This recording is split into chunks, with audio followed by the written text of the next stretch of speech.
नितीन देशमुख निर्मित Nira TV production हाऊसच्या दे दणका चॅनलमध्ये आपल्या सर्वांचे स्वागत।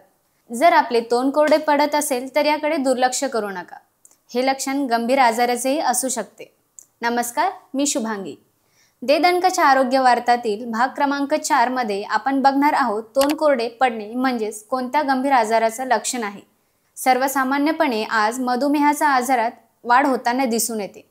मधुमेह हा एक सायलेंट किलर आजार आहे। सकाळी उठल्याबरोबर तोंड कोरडे पडत असेल ते तुमच्यासाठी धोक्याचे लक्षण आहे असे अभ्यासात समोर आले आहे। मधुमेह हा आजारात शरीरातील रक्तातील साखरेचे प्रमाण वाढते आणि इन्सुलिनची कमतरता जाणवू लागते। हा आजार हळूहळू आपल्या शरीराच्या इतर भागावरही दिसू लागतो। पूर्वी ही समस्या म्हाताऱ्या लोकांमध्ये दिसून येत होती, परंतु आता या समस्येचा परिणाम तरुणावरही होत आहे।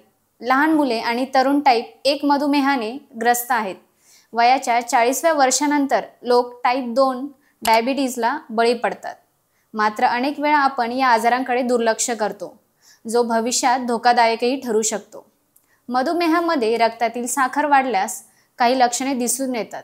यामुळे तहान लागणे किंवा कोरडे तोंड पडणे याचा समावेश आहे। आपल्यापैकी बऱ्याच जणांना सकाळी तहान लागणे किंवा तोंड कोरडे पडणे ही समस्या उद्भवू शकते। जरी आपण हे सामान्य मानत असलो तरी हे मधुमेहाचे लक्षण असू शकते। तसेच दृष्टी अंधुक होणे हेही एक लक्षण आहे। कधी-कधी सकाळी दृष्टी अस्पष्ट दिसते। जर तुम्हालाही असे वाटत असेल तर ते रक्तातील जास्तीच्या साखरेमुळे देखील असू शकते। अनेक वेळा थकवा जाणवतो। रात्रभर झोपल्यानंतरही थकवा जाणवत असेल तर एकदा रक्तातील साखर तपासणे आवश्यक आहे। स्वतःच्या मनाने आपण कोणतेही निकष काढू। शंका वाटल्यास तातडीने डॉक्टरांचा सल्ला घेतला पाहिजे। ही माहिती आपणास कशी वाटली आम्हाला कमेंट करून नक्की सांगा आणि दे दणकाला लाईक करा, शेअर करा आणि नक्की सबस्क्राईब करा। धन्यवाद।